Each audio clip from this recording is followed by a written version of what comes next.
Tapi saya ini punya ajaran yang sebetulnya agak sesat tapi masuk akal. Ini saya mohon karena saya memang punya bapak seneng guyon, punya Mbah Mun kiai saya juga seneng guyon. Karena beliau katanya gini, nak kiai ra guyon kok dianggap gak bahagia aja. Sake panitia dikira kurang sangu gitu katanya. Sehingga ajarannya beliau memang sementara orang Islam itu pokoknya guyon ketok bahagia dengan Islamnya, bahagia dengan Tuhannya, bahagia dengan nabinya. Qul bi fadlillah wa bi rahmati fa bidzalika falyafrah. Lah bahagia paling gampang ekspresinya nggih guyon niku. Ngetokno di Alphard dadak repot. Ngetokno di dhuwit akeh ya dadak repot. Nak guyon nak murah nggih. Itu beberapa sahabat itu saking cintanya Nabi, itu cara berpikir kayak teman saya itu sering nasihatin saya, Gus aja soleh nemen-nemen engkau nak ning swarga mari bareng Mbah Mun sungkan katanya. Jadi kalau terlalu soleh kan surganya sama guru-guru kita kan tidak enak itu. Kalian kalau di surga kan nggak kebayang mesti polanya kayak apa gitu. Lama punya istri tidak cantik, di sana apa? Cantik. Nah itu kalau jejer guru kan sungkan. Jadi makanya kata teman saya, soleh pas-pasan ya Gus, ben swargane nggak sama siapa? Mbah Mun katanya, sungkan katanya. Nah ternyata pikiran itu juga ada di sahabat. Ya Rasulullah, saya puas-puaskan melihat engkau di surga. Kenapa? Saya tidak mesti masuk surga. Kalaupun di surga beda kelas dengan jenengan. Jadi para sahabat ya sadar, kalaupun di surga beda kelas dengan jenengan. Tapi pelajaran yang kita bisa terima adalah bahwa semuanya itu harus ada amal kita, sehingga Nabi ngendikan fa'inni ala nafsika bikasrotis sujud, maka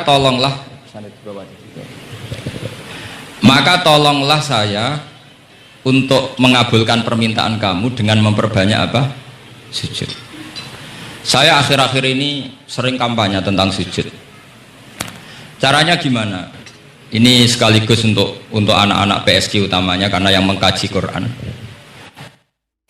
Kata ulama, mentahbib ya, menyenangkan orang kepada Allah itu butuh bayinah. Bayinah itu logika yang kebenarannya itu cara Jawa itu jelas welo-welo, sangat jelas. Namanya al-bayinah. Saya ulang lagi ya, namanya apa? Al-bayinah. Sehingga dengan logika itu orang yang kafir saja menjadi mukmin, yang fasik menjadi soleh, yang soleh bila ilmin menjadi soleh bil ilmi atau bil hujjah. Itu yang disebut Allah, lam yakunil ladzina kafaru min ahlil kitabi wal musyrikina munfakina hatta ta'tiyahumul bayyinah. Siapa itu? Rasulun minallah yatlu suhufam mutahharah. Jadi kemampuan argumentatif itu yang harus kita bela-belain.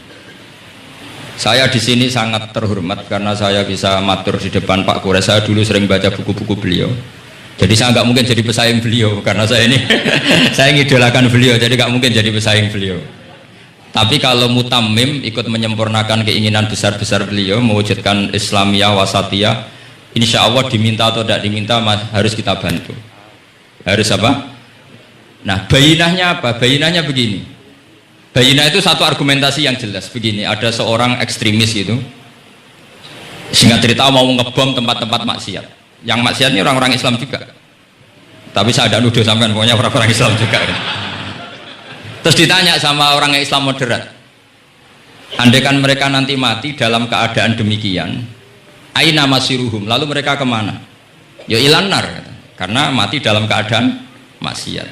Terus ditanya sama yang moderat tadi, moderat soleh maksudnya, bukan moderat liberal, moderat soleh. Karena orang kadang salah paham, moderat itu pikirannya terus liberal, tidak, moderat soleh. Terus kata si moderat tadi, akana dzalika muradan nabi, apa umatnya masuk neraka itu yang diinginkan Nabi? Kaget si ekstremis tadi, kebetulan ini ekstremis yang masih mau mikir. Terus enggak, itu enggak yang digedaki Nabi. Kalau gitu ya jangan, kita tunggu tobatnya, kita proses bersama supaya mereka mau tobat. Karena dukhuluhum annar itu tidak muradan Nabi, tidak yang digedaki Nabi Muhammad SAW. Nah cerita seperti ini tentu ada padanannya. Padanan itu artinya kias ya, kias dalam hadis sahih. Saya yakin hadis itu sahih. Kalaupun itu dhaif itu yata'ayyadu bi fatwal ulama, menjadi kuat karena banyak ulama yang fatwakan seperti itu. Saya pastikan itu diriwayatkan Qadhi Iyad dalam kitab Asy-Syifa, juga diriwayatkan Ihya, juga diriwayatkan di Hayatus Sahabah. Di situ ada sekian sanad sing yuqawi ba'duhu ba'd. Kenapa ini saya utarakan? Karena di kota itu sanggerono hadis itu takokno sahih ta ora. Kadang sing takok ya ndak paham itu. Wong maca kitab ra iso kok takok sahih ta ora. Yang ditanya juga aneh. Terus berusaha jawab. Padahal kadang ya ndak bisa juga jadi. Di hadis itu ada penjelasan begini. Ada seorang Arabi itu orang Bedui, orang yang kurang peradaban. Minta sesuatu pada Rasulullah SAW. Karena Nabi itu udah orang kaya, Nabi udah jutawan, udah hartawan, dikasih. Mungkin kalau uang sekarang mungkin 50.000 atau berapa. Orang itu gerutu segrutu-gerutunya. Nabi kok pelit gitu, kira-kira seperti itu. Akhirnya sahabat ini merasa tidak nyaman, ingin, karena ini Arab ya, ingin mengadili ini. Saya membahasakan mengadili itu ya ada Arabnya, karena kadang ada riwayat misalnya fahamma ayyadribuhu, nanti juga repot, ayatuluhu juga repot. Makanya kalau ke Jawa itu kadang maknani bahasa Arab itu bingung, dan memang baik bingung daripada enggak bingung. Karena kalau yang enggak bingung itu keliru pede. Misalnya jika istri kamu agak rewel itu begini-begini, terus ada kalimat wadribuhun, maka pukullah. Itu kalau orang nggak bingung langsung diterjemah mukullah, nanti dilaporkan Komnas HAM gitu. Tapi kalau yang bingung itu akhirnya tatalluk mencari-cari. Ternyata di semua tafsir disebut dorban ghairu mubarrihin, yang mukul tapi yang tidak menyakiti. Jadi kekeliruan itu pasti dimulai orang-orang yang nggak bingung. Jadi ilmunya nggak cukup, akhirnya nggak bingung. Bingung itu penting. Loh betul. Nggak ada orang alim kecuali dari bingung. Karena orang alim itu nggak bisa pede. Karena referensinya banyak, kemungkinannya banyak. Sehingga mesti pikiran pertama kalau ada lafadz ini maknawi apa lafzi. Ini mahmul apa enggak? Ini mansuh enggak? Ini muqayyad mutlak enggak? Ini sekaligus jadi pusat studi Quran, jadi supaya teman-teman memang seperti itu. Kata wadribuhun, maka pukullah. Saya masih ingat betul ketika Pak Quraisyab menulis di Membumikan Al-Quran tentang alak. Itu kalau orang ahli embriologi dimaknani alak segumpal darah, itu mesti tertawa-tawa karena nggak ada dalam proses embriologi orang lewat proses segumpal apa? Darah. Tapi kalau alak itu madatul kalimah dari kata aliko ya'liku alakon, sesuatu yang menempel, jadi zigot yang berhasil menempel di dinding rahim itu yang jadi anak, itu ya normal saja, memang itu terjadi. Ya barokahnya bingung tadi. Atau alak dimaknani segumpal darah tapi min haitsul jinsiyah, artinya haitsul jinsiyah itu sejenis ini, jadi bukan di proses embriologinya tapi di jenisnya, supaya orang tidak sombong diistilahkan min alak, tapi maknanya min jinsil alak, bukan alaknya tapi jenis alak. Itu kayak Abu Bakar itu kalau sedang bully manusia yang sombong-sombong itu, kamu kok sombong, kamu itu keluar min makhrajil bauli marrotan gitu. Supaya orang tidak sombong itu disilakan manusia itu yakhruju min makhrajil bauli apa? Marrotan. Kan kamu keluar dari makhrajil bauli berapa?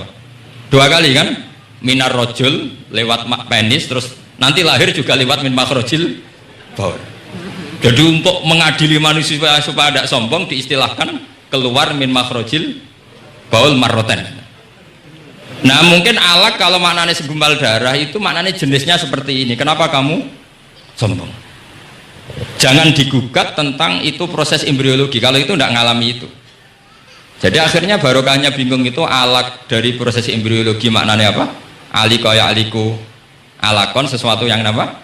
Nempel, yang sukses nempel di dinding rahim. Tapi dari segi jenis mendidik tawadu, mendidik khafdul janah lil mukminin, mendidik adul wal ingkisar, rasa hina, nah, itu dengan makna tadi. Saya teruskan. Si Arabi tadi karena dikasih 50.000 gerutu, terus akhirnya Nabi memanggil Arabi tadi karena mau dipukulin sama sahabat. Nggak tahu mau dipukulin atau mau dibunuh, nggak tahu, pokoknya dikerasin lagi. Makanya nggak usah diterjemah. Kalau diterjemah nanti jadi bingung. Terus akhirnya dibawa sama Nabi, diajak masuk, dikasih banyak sama Nabi. Kasih banyak, ditanya sama Rasulullah, kamu sudah puas ya Arabi? Sudah ya Rasulullah. Hebatnya Nabi apa? Kamu harus menjelaskan ke semua sahabat saya kalau kamu sudah puas, karena tadi kamu ngomong yang bikin sahabat saya dongkol. Terus sekarang harus mengkonfirmasi. Ya ya Rasulullah. Di depan umum juga Nabi ikut. Ini Arabi tadi minta saya tak tambah, terus dia puas. Ahakada ya Arabiyu? Naam ya Rasulullah, fajazakallahu min khairin wa asyiratin. Dia tegas, naam ya Rasulullah.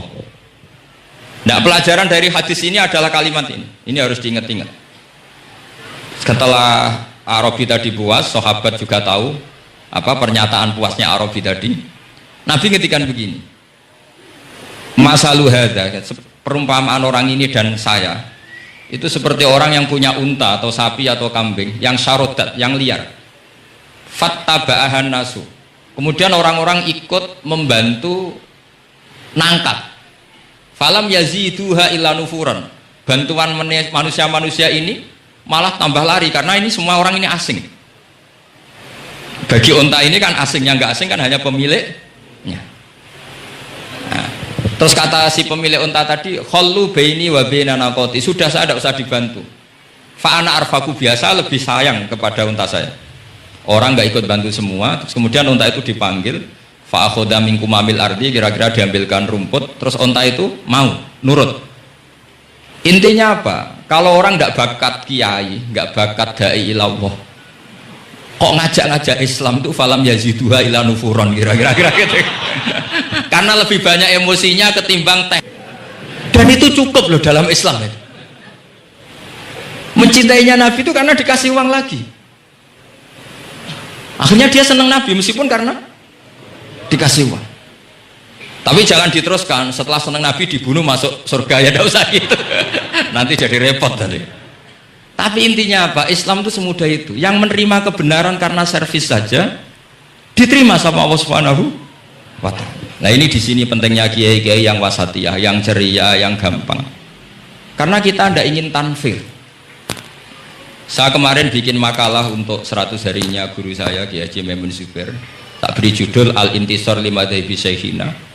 Itu diantara yang saya tulis adalah Sayyidina Umar itu pernah diprotes sama banyak sahabat, termasuk Abu Bakar, karena Abu Bakar ke Umar ini lewat penunjukan. Kata para sahabat, ya Abu Bakrin, kamu memasrahkan umat ini ke aghladin nas, orang paling kasar, yaitu Umar. Tapi apa? Ketika ada sahabat yang memberanikan diri tanya Sayyidina Umar, namanya Abdurrahman bin Auf, kenapa engkau kasar pada umatnya Rasulullah SAW? Jawabnya Umar itu unik. Fawwah, laqad lintu hatta khasyitu waha fil lain, walaqad istatatu alaihim hatta khasyitu waha fis syiddah. Fa ainal makhraj? Saya ketika lunak sama manusia, sebetulnya saya juga takut Allah ketika ngambil sikap lunak, karena lunak itu dianggap pembiaran. Bagi orang yang salah paham, lunak itu dianggap pembiaran. Kamu punya ponakan yang sering pacaran misalnya atau sering nakal, kamu lunak, itu dianggap pembiaran. Pembiaran itu tidak mendidik. Tapi kalau kamu sebagai Pak Lek Pade terkenal keras, ponakmu ya ora tau sowan, itu ya ora iso didik, sama saja. Orang kau berdidik, sowan saja gak berani, ketemu kamu lari. Intinya apa? Terlalu lunak juga ada masalah, yaitu dianggap pembiaran. Terlalu keras juga ada masalah, kan hakikatnya nggak bisa didik. Orang-orang yang terlalu keras sama masyarakat ini kan nggak kau berdidik, karena wong roh wis melayu. Tapi nak terlalu apian, kayak pulau ini nyongkomu ya masih tak barno itu, itu kan ya repot kan. Sehingga ngendikane Sayyidina Umar, fawwah laqad lintu linnas hatta khasyitu wa fillah. Ketika saya ngambil sikap lunak, sebetulnya saya juga punya khasyah, karena dianggap pembiaran. Tapi ketika saya terlalu ekstrim, saya juga takut Allah. Jangan-jangan itu tanfir, menjadikan orang jauh dari orang-orang soleh, karena yang soleh terlalu keras. Fa'inal makhraj, lalu jalan keluarnya gimana? Ya jalan keluarnya tadi, wasatiyah tadi. Jangan lunak yang sampai pembiaran, ya jangan keras sampai orang tanfir. Ukurannya apa? Ya tanya anak-anak PSG nanti karena yang baru mengkaji apa wasatiyah. Jadi saya mohon referensi itu sebanyak-banyaknya karena terus ada lagi saya punya cerita ada seorang wali yang kalau doa itu agak neror Allah. Tapi itu kalau nggak wali nggak boleh. Harus jadi wali dulu baru boleh. Karena kalau wali itu keliru-keliru itu ya tetap sama Allah dibahasakan isek. Isek itu berontok. Enaknya kekasihnya Allah kan gitu. Makanya di antara doanya Habib Ali Al-Habsyi Shahibu Simti Duror itu doanya. Tapi kamu tidak boleh melakukan doa ini dosa. Kalau nggak wali dosa. Itu doanya gini. Waj'al sayyiati sayyiati man ahbabta. Jadikan kesalahan saya itu kesalahan orang yang kau cintai. Jadi kamane cara Jawa wis kadung disayang salah-salah wis bener gitu. Jadi waj'al sayyiati sayyiati man ahbabta. Jadi kalau orang yang sudah super itu salahnya jadi apa? Tapi ya udah salah sampai kayak zina maling anda itu parah itu gitu. Ada seorang wali doa di depan Rasulullah itu gini, ya Allah jenengan punya dua pilihan. Jika jenengan menjadikan saya orang soleh surroh habibuka maka kekasihmu ini akan senang. Dan yang susah itu musuh kamu yaitu iblis musuh engkau. Tapi jika engkau ingin saya ini dolim jadi orang dolim, yang susah itu kekasihmu yaitu Nabi Muhammad SAW, yang seneng musuhmu yaitu iblis. Mohon jenengan milih mawon nyenengno nyenengno kekasihmu napa nyenengno musuhmu gitu. Ya sudah kan Allah tidak punya pilihan. Mana mungkin Allah ingin menyusahkan kekasihnya yaitu kanjeng Nabi Muhammad SAW. Sama semua ulama Anda ingin umatnya Nabi matu khinal maksiyah, mati dalam keadaan maksiat. Maka kita berusaha semaksimal mungkin semoga mereka tobat. Semua Quran itu la'allahum yarji'un la'allahum yantahun, diharapkan mereka Allah yang Tuhan saja yang al-ghaniyul mutlak, Allah yang al-jabbar al-qahhar saja sama orang-orang yang asrafu ala anfusi masih dipanggil-panggil wa anibu ila rabbikum wa aslimu lah. Allah yang Tuhan saja memanggil yang sedang di luar dipanggil masuk. Masa kita gara-gara soleh yang over yang sudah di dalam mau dikeluarin? Itu kan apa-apaan itu. Makanya ini pasti tak dukung Islam Wasatiyah. Jadi saya dukung itu bihujjatin, bukan karena saya hormat Pak Kores orang sepuh, itu enggak. Memang bihujjatin. Kalau soal dukung karena orang sepuh itu etika, apa? Etika. Tentu saya lakukan itu, pasti saya lakukan karena itu etika. Tapi lebih dari itu karena bihujjatin wadhihah, bihujjatin bayyinah. Memang logikanya seperti itu. Allah yang Tuhan saja selalu memanggil yang luar dimasukkan ke dalam. Masa yang sudah di dalam dikeluarkan? Makanya kitab Ithaf, kitabnya Sayyid Zabidi itu, Sayyid Murtado Az-Zabidi, itu bab takfir, itu beliau ngeritik entek ngamek corong Jawa sampai sekian kuras. Sampai beliau mengutip fa innal imama la ayyukhti afil afi khairun min ayyukhti afil uqubah. Kowe de keputusan salah nyepuro luwih apik timbang salah nyekso. Nyepuro salah tetap bener. Tapi nak nyekso bener ora mesti bener. Fa innal imam la ayyukhti afil afi khairun min ayyukhti afil uqubah. Sehingga beliau terus hampir sekian kuras. Coba hadis di Muslim, di Sahih Muslim itu Usamah ya. Kalau di Sahih Muslim itu rawinya disebut Usamah bin Zaid. Tapi di beberapa riwayat ada yang menyebut itu tidak Usamah. Sehingga banyak syarah mengatakan itu ta'addudul waqi'ah, memang kejadiannya dialami sekian sahabat. Itu ada perang gitu, ketika musuhnya terdesak. Padahal musuh ini sudah memotong sekian tangan sahabat, ada yang sudah pernah baca sahabat. Ketika terdesak dia mengatakan la ilaha illallah Muhammadur. Singkat cerita oleh Usamah tetap ditusuk sampai mati. Tapi sama Rasulullah ketika lapor, kamu membunuh setelah mengucapkan la ilaha illallah ya Usamah? Iya. Tapi innama qolaha muta'awwidan, dia mengatakan kalimat itu karena muta'awwidan, nyari perlindungan saja. Afala syaqaqta an batni afala syaqaqta an qalbi. Sudah kamu lihat di dadanya kalau dia betul-betul ngomong karena mutawi dan jangan-jangan karena iman betul. Terus memangnya ketika kamu iman, orang-orang sahabat itu rata-rata kan pernah kafir. Memangnya ketika kamu iman tak curigai kan? Enggak, langsung saya terima. Kenapa ini main curiga kira-kira? Sampai seperti itu saktinya kalimat la ilaha. Jadi kalaupun diomongkan mutawidan saja tetap sah. Meskipun ngomongnya hanya untuk perlindungan dari apa? Sef, dari pedang. Malah ada riwayat lain yang menyebutkan itu udah Usamah di tafsir Qurtubi itu yang ya ayyuhalladzina amanu idza darabtum fi sabilillahi apa fatabayyanu wala taqulu liman alqa ilaikumus salama lasta mu'mina. Itu kalau di riwayat Qurtubi lebih ekstrim lagi. Si orang tadi tidak Usamah, jelas pastikan itu tidak Usamah, ada yang lain tidak Usamah. Itu bantah Nabi. Ya Rasulullah, andaikan belah dadanya orang itu saya belah, apakah kemudian saya tahu apa yang ada di hatinya? Jadi Nabi jadi dibantah. Ya rodok khawarid.